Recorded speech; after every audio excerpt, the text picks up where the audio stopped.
بسم اللہ الرحمن الرحیم۔ صراط مستقیم کورس کا آج ہم نے 13واں سبق پڑھنا ہے۔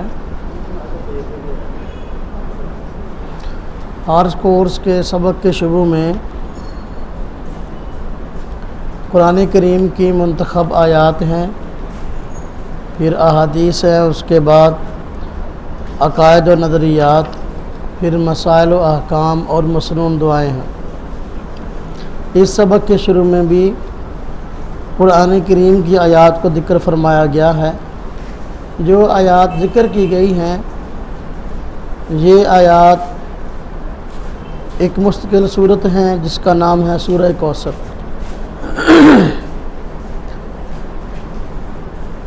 ان آیات کے اندر اللہ تبارک و تعالیٰ نے نبی کریم صلی اللہ علیہ وسلم کو دلی طور پر تسلی دی ہے۔ جب آپ صلی اللہ علیہ وسلم نے نبوت کا اعلان فرمایا تو مشرکین مکہ نے آپ کی بہت زیادہ مخالفت کی، اور نہ صرف یہ کہ مخالفت کی، طرح طرح کی جو ہے آپ کے خلاف سازشیں اور پروپیگنڈے بھی کیے۔ آپ صلی اللہ علیہ وسلم ان کی ان پروپیگنڈوں کی وجہ سے کافی غمگین ہوئے۔ آپ صلی اللہ علیہ وسلم کے ساتھ اگر کوئی حادثہ پیش آ جاتا تو وہ لوگ اور بھی طرح طرح کی باتیں کرتے۔ ایسا ہوا کہ آپ صلی اللہ علیہ وسلم کا ایک بیٹا تھا جس کا نام ابراہیم تھا، وہ بچپن میں فوت ہو گیا۔ جب بچپن میں فوت ہوا، مشرکین مکہ نے اس بات کا مذاق اڑایا اور کہا کہ آج ان کا بیٹا فوت ہو گیا ہے، کل کو یہ خود فوت ہو جائیں گے اور ان کا اور ان کے دین کا نام لینے والا کوئی نہیں ہوگا۔ کیونکہ عام طور پر باپ کے مشن کو اولاد لے کے چلتی ہے، تو ان کا نظریہ اور سوچ یہ تھی کہ آج یہ فوت ہو گئے ہیں، آج ان کا بیٹا فوت ہو گیا، کل کو یہ ہو جائیں گے، نام لینے والا کوئی رہے گا نہیں۔ اور آپ کو ایک برا نام دیا جس کا نام ہے ابتر، جسے کہتے ہیں ابتر۔ ابتر کہتے ہیں اس آدمی کو جس کی اولاد آگے نہ چلے، جس کی نسل آگے نہ چلے۔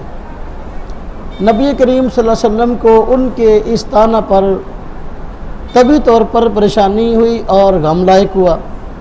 اللہ رب العزت نے تسلی دینے کے لیے یہ صورت اتاری۔ دیکھیے، اعوذ باللہ من الشیطان الرجیم، بسم اللہ الرحمن الرحیم۔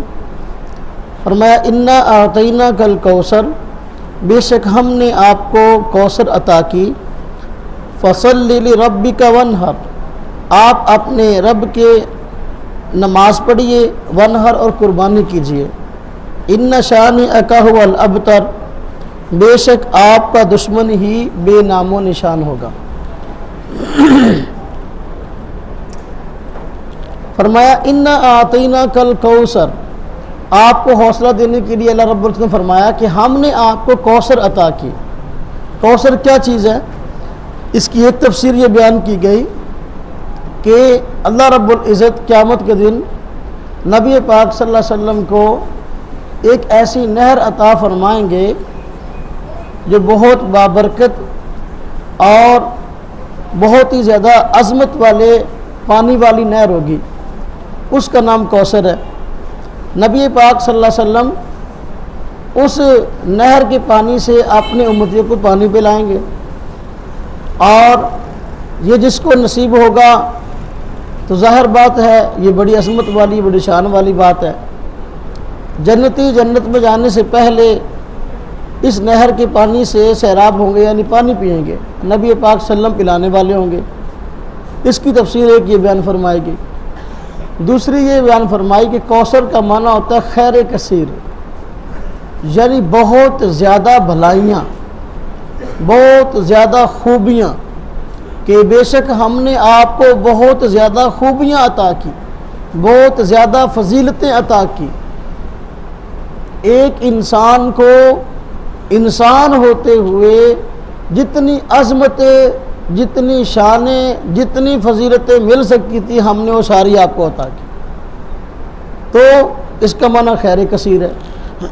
فرمایا فصلی لربک وانحر، جب آپ کو اللہ رب العزت نے اتنی بڑی شان اور اتنی بڑی فضیلت عطا کی کہ اللہ رب العزت کے بعد سب سے زیادہ خوبیاں آپ کو عطا کر دی گئی، تو اب اس کے شکرانے کے طور پر آپ نماز پڑھیے، فصلی لربک، اپنے رب کے آگے نماز پڑھیے، وانحر، اور قربانی کیجیے۔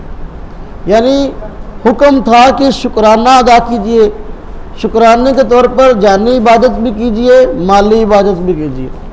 جانی عبادت یہ نماز ہے، مالی عبادت قربانی ہے۔ فرمایا ان شانئک ھو الابتر، جو آپ کا دشمن ہے وہی بے نام و نشان ہوگا، اس کی نسل ختم ہو جائے گی۔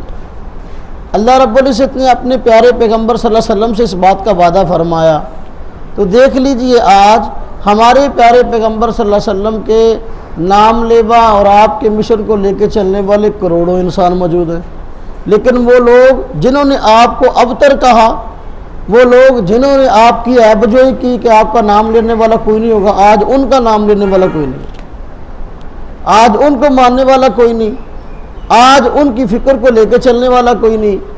تو اللہ رب العزت نے نبی پاک صلی اللہ علیہ وسلم کو روحانی اولاد عطا کر دی، یہ ساری امت آپ کی روحانی اولاد ہے، آپ کے مشن کو لے کے چلنے والی ہے، اس لیے یہ بہت بڑے اعزاز کی بات ہے۔ اللہ پاک نے فرمایا ان شانئک ھو الابتر، تو آپ ابتر نہیں ہیں بلکہ آپ کا دشمن ابتر ہے، اس کی نسل ختم ہو جائے گی، اس کا نام لینے والا کوئی نہیں۔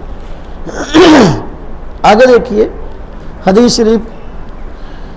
شریف میں جو پہلی حدیث ذکر کی گئی، اس میں فجر کی نماز کا مستحب وقت ذکر کیا گیا ہے کہ فجر کی نماز کس وقت کے اندر پڑھنی جو ہے بہتر ہے۔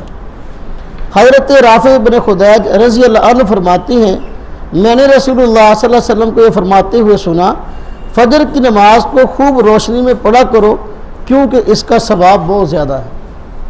فجر کی نماز کو لیٹ کر کے، اتنا لیٹ کر کے پڑھنا کہ افق پر آسمان پہ سفیدی چھا جائے، تو اس وقت نماز پڑھنا یہ افضل ہے۔ وجہ اس کی یہ ہے کہ اس وقت جب لیٹ نماز پڑھیں گے، آسمان پہ سفیدی چھائی ہوئی ہوگی، سیاہی ختم ہو رہی ہوگی، تو وہ لوگ جو نماز پڑھنے میں سستی کا شکار ہیں وہ لوگ بھی بیدار ہو جائیں گے بیچارے، وہ بھی نماز میں شامل ہو جائیں گے۔ اگر منہ اندھیرے نماز پڑھ لی جائے تو منہ اندھیرے نماز پڑھنے میں جو تیز ترار لوگ ہیں ہاں جی وہ تو اٹھ کر شامل ہو جائیں گے، لیکن جو سست لوگ ہیں تو وہ سوئے ہی رہ جائیں گے۔ جماعت میں لوگوں کی تعداد کم ہوگی، تو جماعت میں لوگوں کی تعداد تو زیادہ کرنا مقصد ہے، تو زیادہ اس وقت ہوگی جب نماز ذرا لیٹ ہو، تاکہ سستی کا شکار لوگ بھی اٹھ جائے اور جماعت میں شامل ہو کر ثواب کو پا لیں۔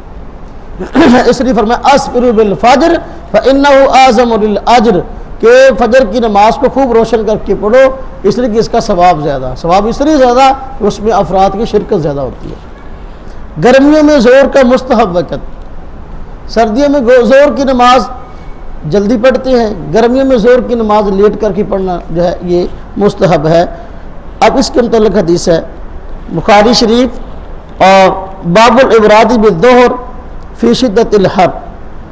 حضرت ابو سعید خدری رضی اللہ عنہ فرماتے ہیں کہ رسول اللہ صلی اللہ علیہ وسلم نے ارشاد فرمایا زور کو ٹھنڈا کر کے پڑھا کرو کیونکہ گرمی کی شدت جہنم کے اثر سے ہے۔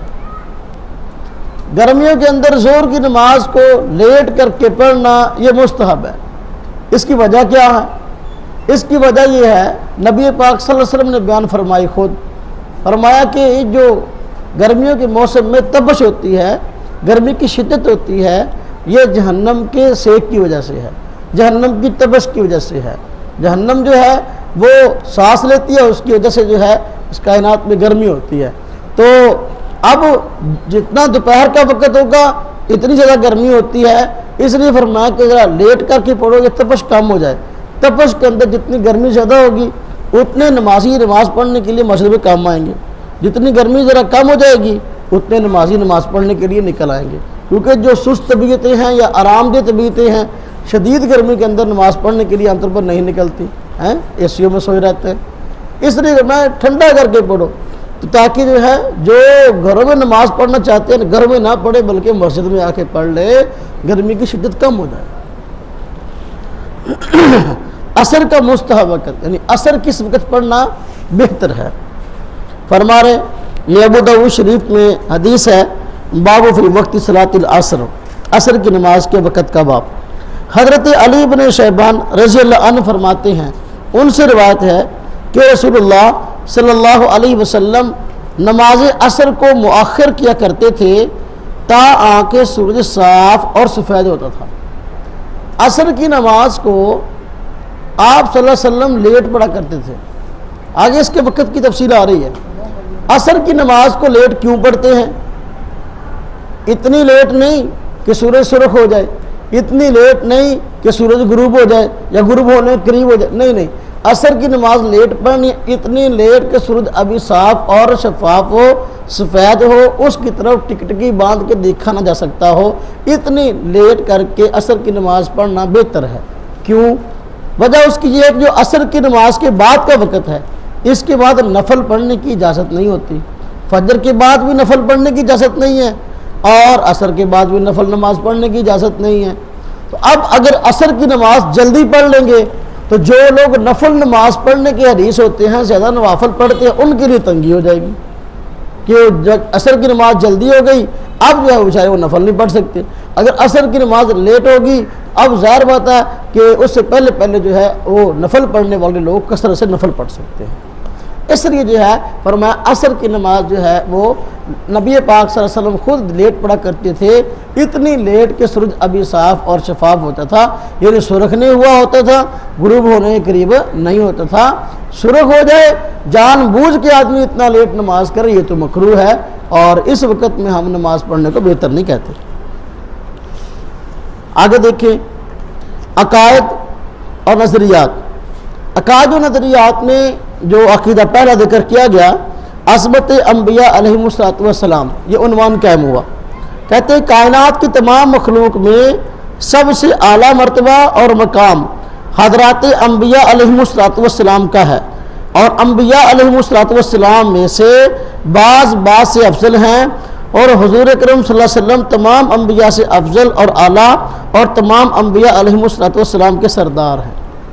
اللہ تبارک و تعالیٰ نے لوگوں کی ہدایت کے لیے کم و بیش 1,24,000 انبیاء بھیجے۔ ان انبیاء اور رسل میں بعض کو دوسرے بعض پر فضیلت دی ہے۔ اللہ پاک نے قرآن کریم میں فرمایا تلک الرسل فضلنا بعضهم علی بعض، یہ رسولوں کی جماعت ہے، ہم نے بعض کو دوسرے بعض حضرات پہ فضیلت دی ہے۔ اب جس طرح کہ حضرت ابراہیم علیہ السلام دوسرے کئی انبیاء سے افضل ہیں، وہ اپنا کئی ان کی خصوصیات ہیں، اور اسی طرح جو ہے ہمارے پیارے پیغمبر صلی اللہ علیہ وسلم کئی انبیاء سے افضل ہے، بلکہ سب انبیاء سے افضل ہے۔ سب سے اعلیٰ اور سب سے عرفہ مقام انبیاء میں ہمارے پیارے پیغمبر صلی اللہ علیہ وسلم کا ہے کہ جو ایسی خصوصیات ہیں کہ صرف ہمارے پیارے پیغمبر صلی اللہ علیہ وسلم کو عطا ہوئی ہیں، آپ کے علاوہ کسی کو عطا ہی نہیں ہوئی۔ اس لیے نظریہ اور عقیدہ میں یہ بات آ گئی کہ بعض انبیاء کو دوسرے بعض نبیوں سے فضیلتیں ملی ہیں، ہمارے پیارے پیغمبر صلی اللہ علیہ وسلم کو یہ فضیلت ملی ہے کہ آپ سب سے زیادہ افضل ہیں اور سب انبیاء کے سردار ہیں۔ عظمت علوم نبوت، یعنی نبوت کے علوم کی عظمت کیا ہے، اس عنوان سے بات کی ہے۔ ہر نبی اپنے زمانے میں شریعت مطہرہ کا سب سے بڑا عالم ہوتا ہے، اور ہر نبی کو لوازم نبوت علوم سارے کے سارے عطا ہوتے ہیں، اور حضور اکرم صلی اللہ علیہ وسلم چونکہ اولین و آخرین کے نبی ہیں، اس لیے حضور صلی اللہ علیہ وسلم کو اولین اور آخرین کے اور تمام مخلوقات سے سب سے زیادہ علوم عطا کیے گئے۔ عظمت علوم نبوت، اس میں بتا دیا کہ کوئی بھی پیغمبر اپنے وقت میں آیا، اللہ رب العزت نے پیغمبر وقت کو اس وقت کے تمام افراد سے زیادہ علم عطا کیا۔ جو بھی نبی آیا، ہر نبی کا علم اپنی امت سے سب سے زیادہ ہوتا ہے۔ ایک بات، ہمارے پیارے پیغمبر صلی اللہ علیہ وسلم چونکہ نبی الانبیاء ہیں، یعنی نبیوں کے بھی نبی ہیں، اس لیے آپ کو جو علوم عطا کیے گئے وہ تمام انبیاء سے زیادہ عطا کیے گئے ہیں۔ آپ سے بڑھ کر کسی نبی کو علم عطا نہیں فرمایا گیا۔ مسائل و احکام، مسائل و احکام میں نماز کے اوقات ذکر کیے گئے ہیں، کس نماز کا وقت شروع کب ہوتا ہے۔ ہم نے جو احادیث پڑھی تھی اس میں صرف مستحب اوقات ذکر کیے گئے تھے، اب یہاں جو سوال ہے اس میں مستحب وقت بھی بتائیں گے اور ساتھ یہ بتائیں گے کہ اس نماز کا وقت کب شروع ہوتا ہے اور کب ختم ہوتا ہے۔ پہلے فجر کی نماز کا وقت بتا رہے ہیں۔ فجر کی نماز کا وقت صبح صادق سے لے کر طلوع شمس تک ہوتا ہے، لیکن نماز پڑھنے کا مستحب وقت وہ ہے جب آسمان پر تھوڑی سی سفیدی ظاہر ہونے لگے۔ فجر کی نماز کا وقت شروع ہوتا ہے جب صبح صادق طلوع ہو جائے۔ صبح صادق کیا چیز ہے؟ جب سحری کا وقت ختم ہوتا ہے تو اب یہ وقت جو ہے صبح صادق کے طلوع ہونے کا ہے۔ جو ہی صبح صادق طلوع ہوتی ہے سحری کا وقت ختم ہو جاتا ہے، اس لیے فجر کی اذان ہو جاتی ہے۔ یہ وقت فجر کی نماز کا ابتدائی وقت ہے اور یہ وقت رہتا ہے سورج کے غروب ہونے تک۔ صبح صادق کیا چیز ہے؟ جب آپ کو پتہ ہے سورج غروب ہوتا ہے تو آہستہ آہستہ جو ہے افق پر آسمان پر اندھیرا چھانا شروع ہو جاتا ہے، حتیٰ کہ گپ اندھیرا چھا جاتا ہے۔ پھر رات کے آخری پہر میں ایسا ہوتا ہے دوبارہ پھر بجائے اندھیرے کے سفیدی جو ہے ظاہر ہونا شروع ہو جاتی ہے۔ پہلی مرتبہ جب افق پر آسمان پر سفیدی ظاہر ہوتی ہے نا تو انسان یہ سمجھتا ہے شاید کہ اب تھوڑے وقت کے اندر سارے آسمان پر سفیدی پھیل جائے گی، حالانکہ ہوتا یہ کہ اس سفیدی کے بعد دوبارہ پھر اندھیرا چھا جاتا ہے۔ اس سفیدی کے بعد دوبارہ پھر اندھیرا چھا جاتا ہے، اس کو بولتے ہیں صبح کاذب۔ کیا بولتے ہیں اس کو؟ جھوٹی صبح۔ کیا بولتے ہیں اس کو؟ یعنی صبح ہوتی نہیں ہے، صبح کا بس وہم سا ہوتا ہے، کیونکہ آسمان پہ افق پہ تھوڑی سی سفیدی نظر آتی ہے، آدمی سمجھتا ہے کہ ابھی جو ہے نا دن نکل آئے گا، لیکن وہ پھر جو ہے دوبارہ پھر اندھیرا چھا جاتا ہے۔ اسے صبح کاذب بولتے ہیں، یہ سحری کا وقت ہوتا ہے۔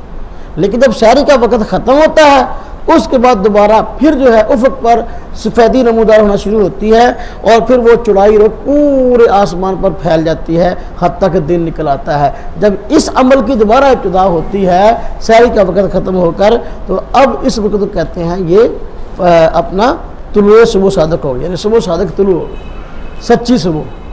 سمجھ آئیے؟ سچی صبح یعنی اس کے بعد اندھیرا نہیں آنا، اس کے بعد روشنی ہی روشنی ہے۔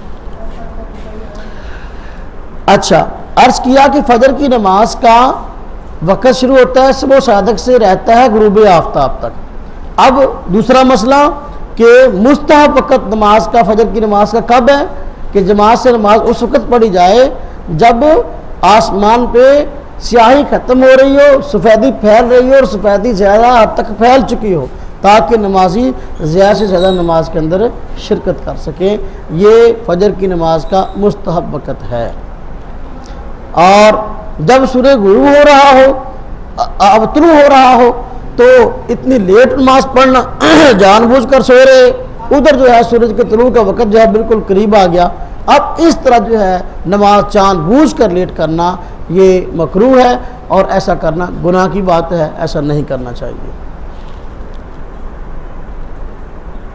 ظہر کا وقت، ظہر کی نماز کا وقت کب شروع ہوتا ہے بتا رہے ہیں، جب سورج دوپہر کے بعد ڈھلنا شروع ہو جائے اس وقت سے لے کر مثل ثانی تک یہ ظہر کی نماز کا وقت ہے۔ لیکن اس کا مستحب وقت یہ کہ سردیوں میں نماز کو جلدی پڑھ لیا جائے، گرمیوں میں نماز کو ٹھنڈا کر کے یعنی تھوڑی تاخیر سے پڑھنا چاہیے۔ آپ ذرا سمجھیں کہ ظہر کی نماز کا وقت شروع ہوتا ہے زوال کے بعد۔ جب صبح کو سورج طلوع ہوتا ہے، سورج طلوع ہوتا ہے تو آہستہ آہستہ سورج اوپر کی طرف آنا شروع ہوتا ہے، آتا رہتا ہے، پھر جو ہے یہ چکر بھی کاٹتا ہے، اوپر بھی ہو رہا ہوتا ہے اور چکر بھی کاٹ رہا ہوتا ہے۔ ایک وقت دن کے اندر ایسا آتا ہے کہ سورج اس سے زیادہ اب مزید اوپر نہیں ہوتا، اب اس کے بعد اس نے دوبارہ نیچے آنا ہے، ٹھیک ہے، اسے بولتے ہیں زوال۔ کیا بولتے ہیں اس کو؟ جب مزید اوپر جانا بند ہو جائے اور نیچے آنے کی ابتدا ہو جائے، سے کہتے ہیں سورج ڈھل گیا، یہ زوال ہے۔ تو زوال کے وقت نماز پڑھنا مکروہ ہے نا جی، سورج نکلتے وقت، سورج غروب ہوتے وقت، زوال کے وقت۔ اور جب اللہ کا بھلا کرے اب اوپر اپنا چڑھتے چڑھتے جو ہے اوپر چڑھ گیا، اب مزید اوپر نہیں جائے گا، تو اس وقت جو ہے پورے دن کا آدھا حصہ ہو جاتا ہے، اسے بولتے ہیں نصف النہار۔ کیا بولتے ہیں؟ نصف النہار، اس کے بعد سورج ڈھلتا ہے، یعنی نیچے آنا شروع ہوتا ہے، پھر آگے چلتا بھی رہتا ہے اور آہستہ آہستہ نیچے بھی آتا رہتا ہے، حتیٰ کہ غروب آفتاب کے وقت جو ہے وہ ہماری نظروں سے نیچے جاتا ہے، غائب ہو جاتا ہے۔ تو اب ظہر کی نماز کا وقت شروع کب ہوتا ہے؟ نصف النہار کے بعد، آدھے دن کے بعد جب سورج ڈھلتا ہے، زوال ہوتا ہے، چند منٹ کا زوال ہوتا ہے، تو یہ روزانہ بدلتا رہتا ہے زوال کا ٹائم جو ہے، تو زوال کا وقت جو ہی ختم ہوتا ہے اس کے بعد ظہر کی نماز کا وقت شروع ہو جاتا ہے۔ اور یہ کب تک رہتا ہے؟ کہتے ہیں کہ اس وقت تک رہتا ہے جب ہر چیز کا سایہ اس کے اپنے سائے کے علاوہ دو مثل ہو جائے، یعنی آدمی کھڑا ہو تو سایہ جو ہے جو اس کا اپنا ہے اس کے علاوہ دو گنا سایہ ہو جائے۔ اب ظہر کی نماز کا وقت ختم ہو جاتا ہے، عصر کی نماز کا وقت شروع ہو جاتا ہے، جہاں تک جو ہے یہ ظہر کی نماز کا وقت رہتا ہے۔ اب وقت یہ سارا ظہر کا ہے، یعنی زوال کے بعد سے لے کر اس وقت تک جب تک ہر چیز کا سایہ اس کے دو مثل نہیں ہو جاتا۔ لیکن اب ظہر کی نماز پڑھنا بہتر کس وقت ہے؟ وقت تو یہ سارا ہی ہے۔ کہتے ہیں کہ اگر دیکھنا سردیاں ہیں یا گرمیاں ہیں، اگر سردی ہے تو جلدی پڑھنا جو ہے بہتر ہے، اور اگر گرمی ہے تو پھر لیٹ پڑھنا بہتر ہے، اپنا ٹھنڈا کر کے پڑھنا تاکہ گرمی کی شدت میں ذرا کمی آ جائے۔ عصر کی نماز کا وقت، عصر کی نماز کا وقت بتا رہے ہیں جب ظہر کا وقت ختم ہو جائے اس وقت سے لے کر غروب آفتاب تک، جی یہ سارا عصر کی نماز کا وقت ہے۔ لیکن اس کا مستحب وقت یہ ہے کہ اس کو بھی دیر سے پڑھا جائے، لیکن یہ یاد رہے اتنی دیر نہ ہو کہ آسمان پر سرخی ظاہر ہونے لگے۔ تو یعنی عصر کی نماز جب ہر چیز کا سایہ اپنے عصری سائے سے دو گنا ہو گیا، ظہر کی نماز کا وقت ختم ہو گیا، عصر کی نماز کا وقت شروع ہو گیا۔ یہ رہتا کب تک؟ جب تک سورج غروب نہیں ہوتا۔ لیکن اب یہ سارا وقت عصر کی نماز کا ہے، کس وقت میں عصر کی نماز پڑھنا بہتر ہے؟ پہلے ہم نے یہ بات عرض کی ہے کہ عصر کی نماز اس وقت پڑھنا بہتر ہے کہ جب ابھی سورج سرخ نہیں ہوا، سفید ہے، صاف شفاف ہے، اور جو ہے اپنا اللہ آپ کا بھلا کرے غروب بھی ہونے کا بھی وقت نہیں ہے، کافی وقت باقی ہے۔ اس وقت جو ہے ذرا تاخیر کے ساتھ عصر کی نماز پڑھنا بہتر ہے تاکہ جو ہے نفل پڑھنے والے اس سے پہلے نوافل پڑھ سکیں، اور جو ہے کام کاج والے اپنے کام کاج سے واپس آ سکیں، تاکہ اس میں بھی نمازیوں کی شرکت زیادہ ہو جائے۔ اس وقت مغرب کی نماز پڑھنا، عصر کی نماز پڑھنا بہتر ہے۔ یہ سارا عصر کی نماز کا وقت۔ لیکن جب سورج سرخ ہو گیا اس کے بعد نماز پڑھنا مکروہ ہے۔ نماز پڑھیں گے ہو تو جائے گی اور ہوگی بھی ادا، قضا نہیں ہے، لیکن جان بوجھ کر عصر کی نماز سورج کے سرخ ہونے تک لیٹ کرنا یا سورج کے غروب ہونے تک لیٹ کرنا یہ غلط بات ہے۔ حدیث میں اس کو منافق کی نماز کہا گیا ہے، اس لیے اس سے بچنا چاہیے۔ مغرب کی نماز کا وقت، مغرب کی نماز کا وقت غروب آفتاب سے لے کر اس وقت تک رہتا ہے جب تک آسمان پر سرخی باقی رہے۔ البتہ اس وقت میں اگر کوئی آدمی نماز ادا نہ کر سکے تو جب تک آسمان پر سفیدی باقی رہے پڑھ لے، لیکن اس کا مستحب وقت یہ ہے کہ مغرب کا وقت ہوتے ہی اسے ادا کر لیں، عموماً پہلے گھنٹے میں اسے پڑھا جائے گا۔ سورج غروب ہو گیا، جو ہی سورج غروب ہوا اب مغرب کی نماز کا وقت شروع ہو گیا۔ مغرب کی نماز کا وقت شروع ہوا تو اب یہ کب تک رہتا ہے؟ کہتے ہیں ویسے تو جب تک عشاء کا وقت شروع نہیں ہوتا اس وقت تک یہ وقت رہتا ہے، تو لیکن جو ہے اب مستحب وقت کب تک رہتا ہے؟ کہتے ہیں جب تک آسمان پر سرخی باقی ہے اس وقت تک مستحب وقت باقی ہے۔ جب یا آپ کہہ لیں دوسرا قول ابھی ایک اس سے آسانی والا، جب تک آسمان پر سفیدی ہے اس وقت تک مغرب کی نماز کا وقت باقی رہتا ہے اور مستحب وقت ہوتا ہے۔ لیکن جب جو ہے سفیدی ختم ہو جائے اور سیاہی پھیلنا شروع ہو جائے تو اب مغرب کی نماز کا مکروہ وقت شروع ہو جاتا ہے، وقت ضرور ہوتا ہے۔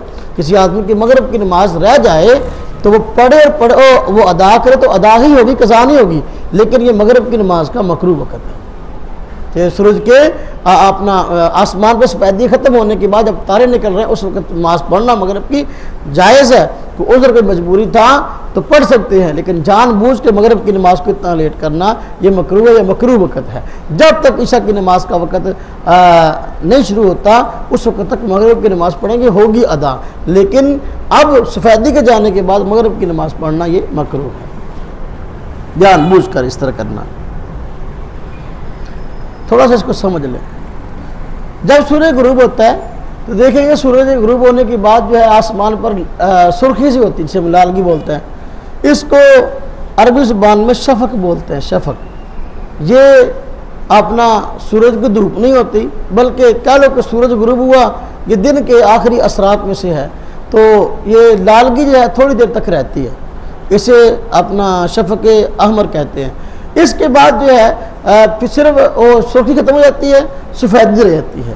اسے بولتے ہیں شفق ابیض یعنی دن کی جو ہے وہ سفیدی. تو بہتر یہ کہ جو ہی سورج غروب ہو اس وقت مغرب کی نماز پڑھ لی جائے تاکہ جو ہے وہ نماز وقت پر ادا ہو جائے اور مستوی وقت کے اندر ادا ہو جائے. مغرب کی نماز کا جو مستوی وقت ہے یہ بہت کم ہوتا ہے اس لیے اس کو لیٹ نہیں کرنا چاہیے. تو بس باقی نماز ہے نا بتایا فجر کی نماز ہے لیٹ کر کے پڑھ لو, ظہر کی نماز گرمیوں میں لیٹ کر کے پڑھ لو, عصر کی نماز لیٹ کر کے پڑھ لو, لیکن مغرب کی نماز جو ہے وہ لیٹ کر کے نہیں پڑھنی, یہ جلدی پڑھنا سنت ہے اور جلدی پڑھنا مستحب ہے. عشاء کی نماز کا وقت کہتے ہیں جب آسمان سے سفیدی بالکل ختم ہو جائے اس وقت سے عشاء کی نماز کا وقت شروع ہوتا ہے. یعنی سفیدی ختم ہوتے ہی نہیں جیسے کہ اندھیرا ہو گیا تھا عشاء کی نماز کا, نہیں ایسا نہیں. اس ختم ہونے کے بعد ستارے اچھی طرح نکل آئیں اب اس کے بعد جو ہے وہ عشاء کی نماز کا وقت شروع ہو جاتا ہے. عشاء کی نماز کا وقت شروع ہو گیا تقریباً اب کہہ لیں مغرب کی نماز کا وقت تقریباً 1 گھنٹہ جو ہے وہ 20 منٹ 25 منٹ بس اوقات 1.5 گھنٹہ یہ مغرب کی نماز کا کل وقت کا دورانیہ ہوتا ہے. اس کے بعد عشاء کا وقت شروع ہو جاتا ہے. ٹھیک ہے نا جی. اس کے بعد عشاء کا وقت شروع ہو گیا اب جو ہے اللہ آپ کا بھلا کرے جو ہے وہ عشاء کی نماز پڑھ سکتے ہیں. جس طرح کہ دیکھیں آج کل ہمارے ہاں مغرب کی نماز جب پڑھ کے ہم فارغ ہوتے ہیں تو عام طور پر 7:30 ہو چکے ہوتے ہیں. ایسے ہی ہے نا 7:30 ہو چکے ہوتے ہیں اور ان دنوں میں بعض مسجدوں میں 9 بجے عشاء کی نماز شروع ہو گئی ہے نا جی. تقریباً جو ہے وہ 8:35 37 36 ان وقتوں پر عشاء کی نماز کا وقت شروع ہو جاتا ہے نا جی. تو اب عشاء کی نماز کا وقت شروع ہو گیا مغرب کی نماز کا وقت ختم ہو گیا. سورج غروب ہوتا ہے تقریباً جو ہے اللہ آپ کا بھلا کرے تقریباً نماز جو ہے آج کل مغرب کی اذان کتنے منٹ پہ ہو رہی ہے مغرب کی نماز 7:14-15 پہ اذان ہوتی ہے. نماز پڑھ کے ہم تقریباً 7:30 بجے فارغ ہوتے ہیں. اب 14-15 منٹ بھی لگائیں 15 منٹ سے لے کر 36-37 منٹ تک یہ دورانیہ ہو گیا 20-25 منٹ گھنٹہ اس سے اوپر ہو گیا. یعنی وہی 1 گھنٹہ تقریباً 20 منٹ 22-23 منٹ جو ہے یہ مغرب کی نماز کا وقت ہوتا ہے. اس سے پہلے یعنی جب بھی پڑھیں گے مغرب کی نماز ادا ہوئی قضا نہیں ہوگی. لیکن جب اب وقت اس کا ختم ہو گیا اب جو ہے نماز قضا ہو گئی اب عشاء کی نماز جو ہے کا وقت شروع ہو گیا. کہتے ہیں صبح صادق تک باقی رہتا ہے. عشاء کی نماز کا وقت مغرب کا وقت ختم ہونے کے بعد شروع ہوتا ہے. کب تک رہتا ہے؟ صبح صادق تک فجر دی اذانہ تک. اچھا عشاء کی نماز کا مستوی وقت یہ ہے کہ پہلے 2 گھنٹے چھوڑ کر پڑھیں. عشاء کی نماز ذرا لیٹ کر کے پڑھنا جو ہے وہ بہتر ہے ذرا لیٹ کر کے پڑھنا. آج کل چونکہ ہمارے یہاں عجیب سستی پہ چھائی ہے کہ مسجدوں میں نمازی ویسے بڑے کم ہوتے ہیں. پہلے ایسا ہوتا تھا کہ ذرا لیٹ پڑھتے تھے تو نمازی زیادہ آتے تھے. اب جو ہے کہ لیٹ پڑھے تو نمازی سارے سو جاتے ہیں. سستی کا غالب آ گئی ہے. تو آپ اس لیے عشاء کی نماز کے بارے میں کہا گیا کہ ذرا یہ 2 اپنا گویا کہ اللہ آپ کا بھلا کرے پہلے 2 گھنٹے جو اس کے اندر پڑھ لینا مستحب ہے یعنی اس کا بہتر وقت ہے. تو باقی اگر کسی عذر کی وجہ سے لیٹ بھی پڑھ لے اس میں کوئی حرج نہیں ہے. 12 بجے تک 12 بجے سے پہلے عشاء کی نماز پڑھ لیں گے تو یہ مکروہ نہیں ہے. 12 بجے کے بعد لیٹ کر کے نماز پڑھنا عشاء کی یہ مکروہ ہے. وقت اس کا صبح صادق تک رہتا ہے لیکن عشاء کی نماز سے پہلے پڑھ لینا چاہیے. پہلے 2 گھنٹے کے اندر اس کا مستوی وقت ہے. باقی اب جتنا لیٹ کرتے جائیں گے اتنی جو ہے وہ کہہ لو کہ اللہ آپ کا بھلا کرے کراہت آتی جائے گی. اور جو ہے وہ کیوں اس لیے کہ جتنی نماز لیٹ پڑھیں گے اب اتنے نمازی مسجد کے اندر کم ہوں گے. جبکہ جماعت سے نماز پڑھنا مردوں کے لیے واجب ہے. تو جماعت کو بڑھانے کے لیے جو ہے ایسے وقت کا انتخاب کیا جائے جس میں نمازی زیادہ ہوتے ہیں.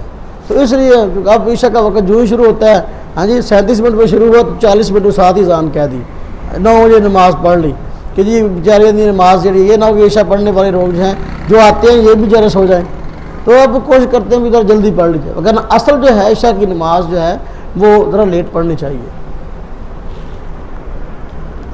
مسنون دعا، ہر سبق کے آخر میں مسنون دعائیں ترتیب کے ساتھ آتی ہیں، تو آج دعا ہے کھانا شروع کرنے کی دعا۔ کھانا شروع کرنے کی دعا جو نبی پاک صلی اللہ علیہ وسلم سے منقول ہے وہ بسم اللہ الرحمن الرحیم ہے۔ ہر اچھے کام سے پہلے بسم اللہ الرحمن الرحیم جو ہے وہ پڑھنا منقول ہے، اور خاص طور پہ کھانے سے پہلے بھی بسم اللہ الرحمن الرحیم نبی پاک صلی اللہ علیہ وسلم پڑھا کرتے تھے۔ سنن ابی داود جلد نمبر 2 صفحہ 172 میں روایت ہے۔ اور اگر جو ہے شروع میں بسم اللہ پڑھنا بھول گئے تو اب جو ہے وہ دوسری دعا پڑھ لی جائے، کھانے کے اگر درمیان میں یاد آئے کہ ہم نے بسم اللہ نہیں پڑھی، مثلا جو ہے وہ دعا ہے بسم اللہ اولہ و آخرہ، یعنی کھانا کھانے یعنی بسم اللہ اللہ کے نام سے، جو ترجمہ یہاں لکھا ہے کھانے کے شروع اور آخر میں اللہ کا نام لیتا ہوں، کھانے کے شروع اور آخر میں اللہ کا نام، یعنی اللہ کا نام ہے اس کے شروع میں اور آخر میں، نہیں اللہ کا نام لیتا ہوں کھانے کے شروع میں اور آخر میں۔ اگر آدمی بھول جائے کھانا کھانے سے پہلے بسم اللہ پڑھنا تو پھر اس دعا کو پڑھ لے۔ تو یہ 13واں سبق تھا، 13واں سبق جو ہے وہ مکمل ہوا۔